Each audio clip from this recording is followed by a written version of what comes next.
All right, Shalom Akim. It's Samak. Giving all praise, honor, and glory to Yahweh by Hashem, Yahweh Shai, Wahab Rakak Wadash. Double honor to the elders and apostles of Great Millstone who rule well and taught me this truth, and peace and blessings to you sincere Akim out there pushing this word across the four corners. Out there in the highways and hedges, risking your freedom allows to do so. To you I say Shalom. Come in with just a quick impromptu in the spirit. Was thinking on, like basically where your heart has to be, in this truth. And, even if you're newer brothers coming into the truth, I spare you and I say, listen, man, use the world, don't abuse the world, Don't get caught up in the philosophies and the fast-paced movements of the society and everything this world has to offer.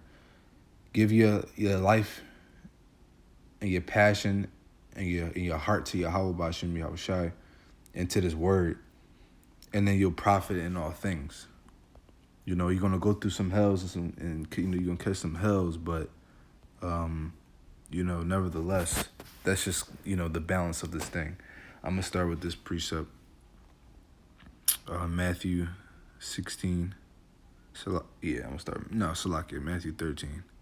I'm gonna start with Matthew 13:44, and it says, and again, the kingdom is like unto a treasure hid in a field, that when the which when a man hath found, he hideth, and for joy thereof goeth and selleth all that he hath, and buyeth that field. Yeah, and that's what this kingdom is like, man, because I always say you got to be willing to lose everything in order to gain everything. So we giving up everything on this side to receive a multitude and 100-fold of all things in the kingdom on the next side, So I'm chalking, high paying jobs if it's not beneficial to me in this ministry. I gave up being a fireman because firemen, they work, very rotating schedules to where I wouldn't be able to have a perpetual Saturday off to be able to camp with the Akim. Plus with that, they make you shave your beard. You can't have a beard. And, I had a job that was paying me well. Well, I have a job that's paying me well. And, the Wadi Help by Shimmy Hashai, I'm getting my daily bread. And I don't have to shave my beard, And I'm about to sell out for, $20,000, $30,000, more a year in my salary, man. It's, it's not worth it to me, And ultimately, we hoping on the crash of this economy. And, I don't want to get caught up in a position, in a job like that where it might have a demand or something crazy in that day. But I'm going to keep going down. It says, and again, the kingdom of heaven is like unto a merchant man seeking goodly pearls, who when he had found one pearl of great price, he went and sold all that he had and bought it, man. And that's what we doing, man. We selling everything that we have in this world, man. We giving up friends, we giving up family, we giving up jobs, we giving up women, we giving up hobbies, we giving up foods, we giving up certain music, just entertainment, certain different things that we've done in the world that is not beneficial to us in this truth and in this ministry. And, that's ultimately harming us in this truth that, some of these things could be putting demons on us and you wouldn't even know. So if you feel like you got demons on you, you might have to re-examine yourself, and you might be doing something, really left field off, man. One of your hobbies and you don't even know it. So, that's why you constantly got to examine yourself. And, your heart, where your heart is, that's where your treasure will be. As it says in Matthew the 6th chapter, man. I'm not even gonna get it, but where your heart is, where your treasure is. So have your heart set on the kingdom, man. Have your heart set on Yahweh Yahweh Shai, and that's where your treasure will be, man. And that's the ultimate treasure. Like it says in Deuteronomy 28:12, the Lord is gonna open up His good treasure, to the elect, man. And and the Yahweh's good treasure is, all things, man. And that's a beautiful thing. And let me get this next precept. This is Proverbs 16 and verse 16. How much better is it to get wisdom than gold, and to get understanding rather than be chosen than silver? Yeah, man. That's it. It's better to have wisdom than gold, because wisdom and knowledge, the price of wisdom and knowledge is far beyond the price of gold and rubies and silver.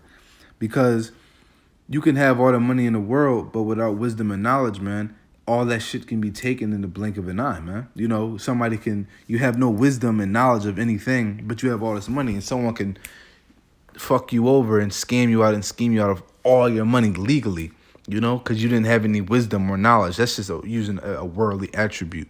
I'm using a worldly example. But to be spiritual, getting this wisdom, knowledge, understanding is teaching you the things that you need to do to get yourself right. That, you know, and hopefully you're making your chances of survival in the day of the Lord to be far greater, you know. Your chances of making it through the famine, your chances of making it through Jacob's trouble, the martial law, the riots, you know, all these different things.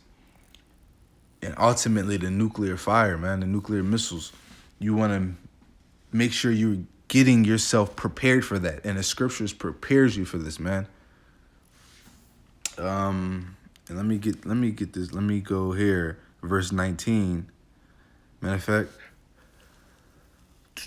I'm going to just read down. The highway of the upright is to depart from evil. Yeah, depart from evil. That's the highway of the upright. That's the lane that we choose to depart from evil, man, to go down righteousness. He that keepeth his way preserveth his soul, man. You keep your way under the ways of Yahweh B'Shem Yahweh Shai, man, you'll preserve your soul, man. Pride goeth before destruction and a haughty spirit before a fall, yeah. You know, if you prideful, you know, usually brothers get super overly proud. People, men precisely, get overly prideful right before a destruction, man. Right before a downfall, man. Better is to be a humble spirit with the lowly than to divide the spoil with the proud. Yeah, man. Better to be humble with in the spirit with the lowly, man. That's the elect, man. The brothers, you know, and I'm primarily talking about the brothers at Great Millstone. You know, with the camp, with the Akim. It's better to be humble with the lowly, man, because we all lowly, man. We want to be of holy spirits together, man. We go out there prophesy, you know, giving ourselves living sacrifice, man. Our bodies are living sacrifice, making ourselves a spectacle to the people, looking crazy, families turning against us, man. We do all these things, and we're humbly taking all this hell, man, for Yahweh Shai's sake, man. We don't want to divide, don't spoil with the proud, man. I don't want to break bread with no wicked-ass nigga, man. No wicked-ass demon, no deceiver, man. Keep your shit, man. Keep your money, man. I'd rather just be over here with my people, man, because I know they going to take care of me. I know they righteous. I know we walking down the same path, man. I was going into something. I was going in basically saying getting wisdom. I'm going to get this. And then I'm going to try to search for a precept. It says, wisdom is the principal thing. This is Salaki. This is Proverbs chapter 4 and verse 7. It says, wisdom is the principal thing. Therefore, and with all, it says, therefore get wisdom, and with all thy getting, get understanding. So wisdom is the principal thing to life right now, man. You know, in this word, man, because the scripture said wisdom and knowledge have the stability of thy time. So wisdom is the principal thing. And the beginning, the fear of the Lord is the beginning of wisdom. So you got to fear the Lord first. And when you fear the Lord, you start to learn his ways. You start to learn his commandments. You start to practice and rehearse his commandments to the best of your abilities, man. Keep his commandments, and that delights in the Lord. You start praying more. You learn the Lord's name. You start calling upon the Lord in his true name. You know, you start sincerely praying to him multiple times a day, man, without ceasing, as much as you can. You start doing things that please the Lord, and you constantly asking for mercy and forgiveness sincerely, man. And that's what the Lord delights in, man. The Lord hears that, man. It's the principal thing. And with that, you can get into these scriptures, and you start to get through the mysteries of the Bible, man. You can get through the mysteries of the world. You can see through the plots of the wicked elites, man, through all their schemes and their gimmicks that they push out. You know, that's what we get. It's exactly what we get, man. So, you know, and I'm trying to find it for Salakis.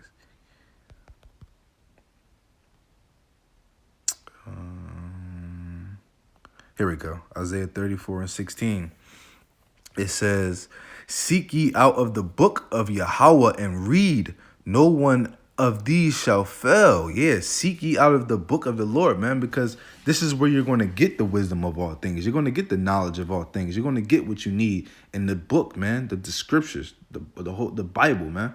Not in the churches, not in the universities, not in the dictionary, not in these history books, not in all these schools, man. You're not going to get it from there. You're not going to get it from the encyclopedia. You're not going to get it from this or that. You're going to get it from here, man. The book of the Lord, which is the Bible, man. It's the Holy Scriptures, man. The word of Yahweh, man. It says, no one of these shall fail. None shall want her mate, for my mouth it have commanded, and his spirit it have gathered them. So this with the spirit of the Lord, man, is gathering us with this understanding. It's bringing us to the book, man. It's bringing us back to the Lord, man. You're not going to fail if you get into these scriptures, man, sincerely, and you constantly praying to the Lord to give you the spirit to get this word, man. And that's what it is. Let me get another precept.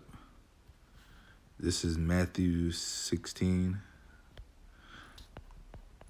verse 26. It says, "For what is a man profited if he shall gain the whole world and lose his own soul?" Yeah, man, that's the point. What do you gain from selling your soul, man? What do you gain if you what does it profit you if you gain the whole world but you sell your soul, man? Like I was going back to Matthew the 6th chapter. Where your heart is, that's where your treasure is, man. If your treasure is in the world, your treasure is corruptible, man. Your treasure is going to corrupt, man. It's going to go away. It's temporal. But if your treasure is in the kingdom of heaven, it's incorruptible, it's eternal, it's life, it's everlasting. So it doesn't profit you anything to gain the world, man. That's only before a short time. You could gain the whole world in a day, in a week, and lose it all in a day, man. You could work your ass off for 30 years to gain the whole world and lose it in a day, man. That's why it goes to show you, man, where your heart is, where your treasure is, man. What does it profit you if you got $12 million cars in your garage? You got a $30 million house. You got $2 million worth of jewelry. You know what I'm saying? Like, but your people starving, man. Your family hungry. Your mom hungry. Your kids, you barely seeing your kids, man. Your kids barely got clothes, the shoes to wear to school, man. You got the mother of your children back in the hood, man, hungry on welfare, but you living it up somewhere in the hills. Fucking, you done blocked and cut every type of connection off from them because you wanted to run off with the white girl, man, that white woman, man. They're just milking you for your money. You selling your soul, man, and the Lord's going to destroy you and put you to death for that, man. What does it profit you? You know, and that's the point. And all the scriptures, like I said, seek ye out of the book, man. The scriptures were written for us, man. It were written for our learning because the scriptures teaches us things that we need to know, man. It's profitable in all things. And let me get that. This is Romans 15:4, and I'm going to end off with this. For whatsoever things were written aforetime were written for our learning, that we through patience and comfort of the scriptures might have hope, you know? And I did a video the other day, man. This is the patience and the faith of the saints, man. Through patience and hope, man. This is what we hope for, man. The blessings that this book teaches about, man. The prophecies, you know, the rewards and all the things, man. The curses that come upon our enemies, you know. And these things were written for our learning times because this book has taught us who our enemy was. Most importantly, it's taught us who we were, you know. It's taught us our culture, our language, our commandments, our way of life, man. And ultimately, you know, how to have life, man. How to keep life, man. You delight yourself in the Lord, man, and you'll preserve your soul, man. You depart from evil. You preserve your soul, man. It's just that simple, man. Have faith in Yahweh Shai that he's going to deliver us, man, through Yahweh, the Heavenly Father, man. You got to have faith. That's what this thing is about, man. It's impossible to please him without faith, man. You know? Faith is the substance of things not seen, man, but all things hoped for, you know? And that's pretty much it, Akim. Lord willing, this video was edifying to you brothers, man. Hopefully, it gave you a little perspective, something maybe, Lord willing, giving all praise, honor, and glory again to Yahweh, Bashim Yahweh Shai. Double honors to the elders and apostles, and shalom to you brothers, man.